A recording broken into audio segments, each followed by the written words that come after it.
Selamat pagi semuanya.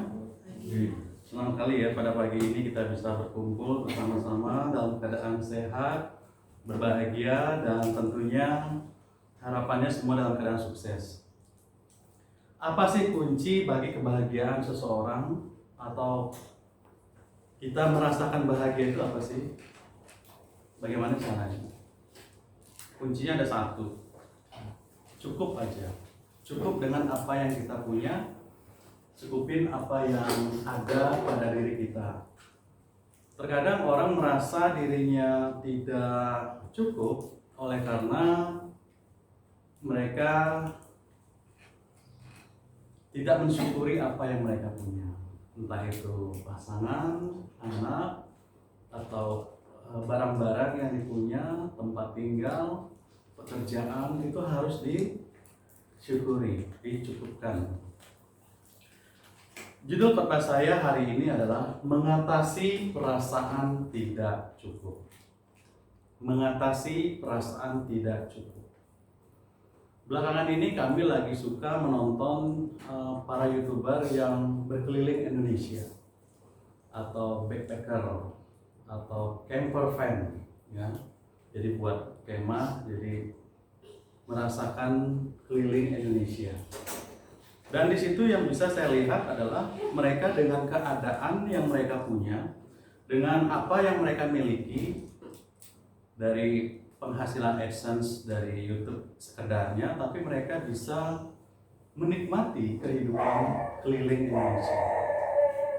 Saya melihat bahwa mereka mencukupkan diri dengan keadaan mereka. Saudara yang dikasih Tuhan, di dalam Alkitab dikatakan, khususnya dalam Mazmur 23:3, ada pernyataan Daud di situ mengatakan, Ia membaringkan aku di padang yang berumput hijau. Ia membimbing aku ke air yang tenang. Di sini Daud mengatakan bahwa Allah itu adalah Tuhan yang menyediakan sesuatu buat kita semua. Sementara dalam penulis Ibrani 13:5 dikatakan, janganlah kamu menjadi hamba uang, dan cukupkanlah dirimu dengan apa yang ada padamu, karena Allah telah berfirman, aku sekali-sekali tidak akan membiarkan engkau, dan aku sekali-kali tidak akan meninggalkan engkau. Ternyata bahwa Allah itu tetap memperhatikan kita, saudara. Tuhan tidak akan pernah meninggalkan kita bila mana kita mencukupkan diri dengan apa yang ada dengan diri kita.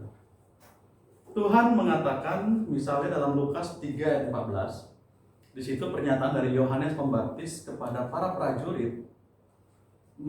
Di situ Yohanes Pembaptis mengatakan, cukupkanlah dirimu dengan gajimu.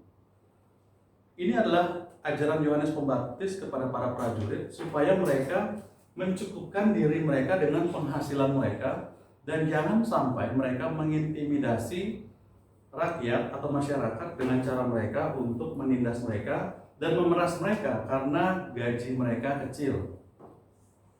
Kemudian kita juga bisa melihat bagaimana Rasul Paulus ketika di dalam penjara, dia mengatakan, aku telah belajar mencukupkan diri dengan segala keadaan. Jadi walaupun Paulus di penjara, dia mencukupkan diri. Ia belajar bahwa rasa cukup adalah bagian dari rasa kebahagiaan. Kemudian dalam firman Tuhan lainnya bisa kita lihat, dikatakan dalam 1 Timotius 6:6-8, memang ibadah itu kalau disertai rasa cukup memberi keuntungan besar. Sebab kita tidak membawa sesuatu apa ke dalam dunia, dan kita pun tidak akan membawa apa-apa keluar. Asal ada makanan, pakaian, cukuplah. Jadi kita datang ke dunia ini tidak bawa apa-apa, dan nanti kita akan meninggalkan dunia ini juga dengan tidak membawa apa-apa. Oleh karena itu asal ada makanan, pakaian, cukuplah. Jadi mencukupkan diri dengan apa yang ada. Kemudian yang terakhir dalam Ibrani 13:5 tadi dikatakan bahwa janganlah kamu menjadi hamba uang, dan cukupkanlah dirimu dengan apa yang ada padamu. Terkadang menjadi hamba uang membuat orang lupa atas prioritas mereka kepada Tuhan untuk beribadah kepada Tuhan. Karena cinta akan uang bukan uangnya ya yang salah, tetapi cinta akan uang, menjadi hamba, menjadi budak dari uang itu sendiri, maka orang akan menghalalkan segala cara untuk mendapatkan uang, dan keserakahan tersebut mengakibatkan seseorang merasa harus mencari lagi dan meninggalkan Tuhan. Saudara dikasih Tuhan, musuh kecukupan itu ada beberapa hal. Yang pertama adalah ketamakan, tamak, rakus, serakah. Dalam Ibrani 13 ayat 5 tadi dikatakan bahwa ketamakan atau hamba uang dikontraskan dengan perasaan cukup. Ketamakan adalah keinginan yang berlebihan terhadap apa yang terlarang. Oleh sebab itu, kita dengan mudah dapat melihat bagaimana ketamakan menjadi musuh kecukupan. Seringkali orang yang tamak, dia akan menjadi jahat, menjadi serakah, dan menjadi hal-hal yang dari ketamakan ini akan mengikuti dosa-dosa lain, saudara. Seperti dia harus berbohong, dia harus menipu, dan banyak hal. Jadi ada rentetan dari dosa lainnya selain dari atau dasar dari cinta akan uang atau ketamakan tadi. Kemudian musuh kecukupan selanjutnya yang kedua, ketidakpercayaan.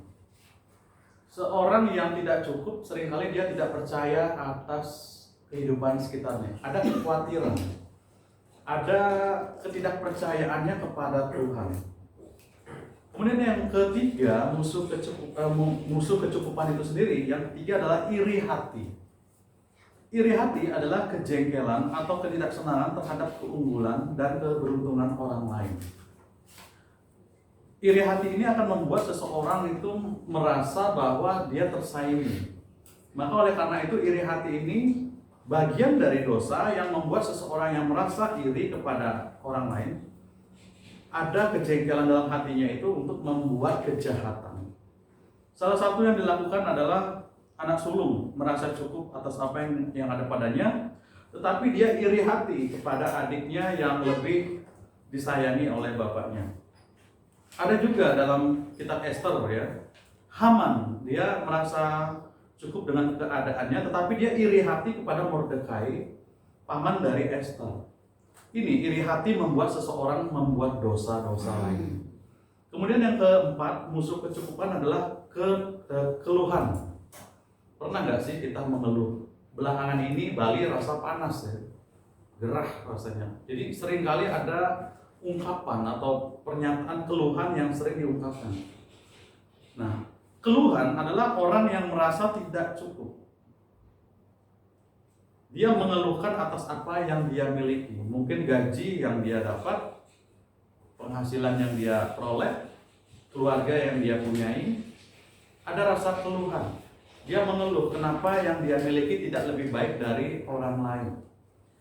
Kenapa penghasilannya lebih kecil daripada orang lain? Karena dia melihat di atasnya. Coba kita lihat yang di bawah kita. Kita perhatikan orang-orang di bawah kita, mereka mungkin kita penghasilannya 2 juta per bulan, tetapi masih ada di bawah kita, ada yang 1 juta, atau ada yang tidak ada sama sekali. Ketika kita melihat mereka, maka kita akan bersyukur. Atau kita mungkin merasa jengkel dengan pasangan kita. Coba perhatikan mereka yang berdoa siang dan malam untuk mungkin berharap punya pasangan. Atau mungkin kita juga jengkel pada saudara, anak, atau siapapun yang mana kita merasa mengeluh atas ada yang sekitar kita. Coba kita perhatikan. Ada mereka yang tidak punya anak, tidak punya saudara, tidak punya orang tua. Kita harus jangan sampai mengeluh. Mungkin juga kita mengeluh dengan keadaan anggota gereja kita, jemaat ini. Oh, cuma itu aja, sedikit. Kita bisa lihat, 8 orang bisa selamat, tapi ribuan orang tidak selamat. Tapi kita juga perhatikan saudara, bahwa ada juga yang beribadah sendiri. Mereka merindukan anggota jemaat yang sama seperti kita. Oleh karena itu kita cukupkan dengan yang kita miliki. Kemudian yang selanjutnya adalah sikap rasa tidak puas. Dalam Filipi 4 ayat 11 dikatakan, aku telah belajar mencukupkan diri dalam segala keadaan. Keadaan apapun itu cukupkan, saudara. Karena dengan perasaan cukup akan menimbulkan perasaan bahagia. Cukup akan membuat kita tidak merasa tersaingi, cukup membuat kita merasa bahwa kita bisa menikmati kehidupan ini dengan apa adanya. Kemudian cara membangkitkan perasaan cukup itu ada dua hal. Yang pertama adalah praktekkan.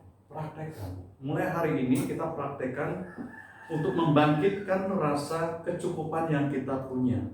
Punya penghasilan yang kita punya, cukupkan. Kemudian kehidupan yang kita punya, kita syukuri.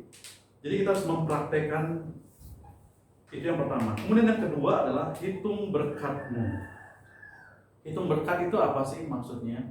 Hitung berkat artinya hari ini kita bisa datang ke gereja dalam keadaan sehat. Itu adalah berkat dari Tuhan, bahwa Tuhan memberikan kesehatan. Hitung berkat kita dari penghasilan yang kita punya, dari keluarga yang kita punya, itu adalah berkat-berkat Tuhan yang diberikan buat kita. Saudara yang dikasih Tuhan kita Yesus Kristus, musuh kecukupan adalah 5. Yang pertama, ketamakan. Kedua, ketidakpercayaan. Ketiga, iri hati. 4, keluhan. Dan yang kelima adalah rasa tidak puas. Oleh karena itu, kita bisa membangkitkan rasa cukup kita dengan yang pertama, praktekkan. Mulai hari ini kita harus praktekkan punya rasa cukup. Dan yang kedua, senantiasa menghitung berkat yang Tuhan berikan buat kita.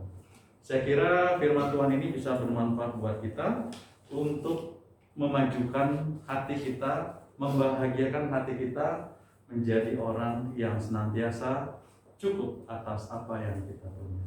Terima kasih, Tuhan memberkati.